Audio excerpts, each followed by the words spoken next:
And this is a little bit shorter than the underneath side. So if I'm Sue and I'm a little bit shorter on the front, little bit shorter on one side and longer on the other, how easily can I turn my head? Rotation comes from length and width and knowing all our dimensions. That's why if I tried to rotate Sue's pelvis, it's not going to work. No? That's why we're going on a diagonal. No? Not straight through the middle. No? So when someone doesn't have all those dimensions, a little bit like you did with Margaret, if this shoulder's forward and up, I've shifted my weight to one side. Whichever side, it could be either. So I know when I come through Sue, doesn't matter which side, but I have to go through the side of her spine, not the middle. I'm going to go through the side. If I get her with a little bit more length and width, so where does she shift her weight? Most easily in a pelvis, and there's a big bit here. Okay, so let's go to where you shift your weight. Get you lighter, get you there. She's already longer. Huh? How did that happen? The rotation. This is, if you like, rotation's our highest level of organisation. This ability to rotate around the midline. Huh? If I'm not there, I've got to put other planes of action in. So now I can go through Sue, just as he did with the sacrum.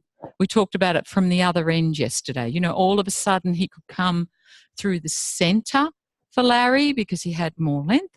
I can now go through her centre. Or her sides. So just that I know this is biomechanics, but it's just really, how am I starting to see this whole length, all these dimensions begin to emerge for someone? And they may not be there. This is where we're heading to. I mean, Sue just does it really easily.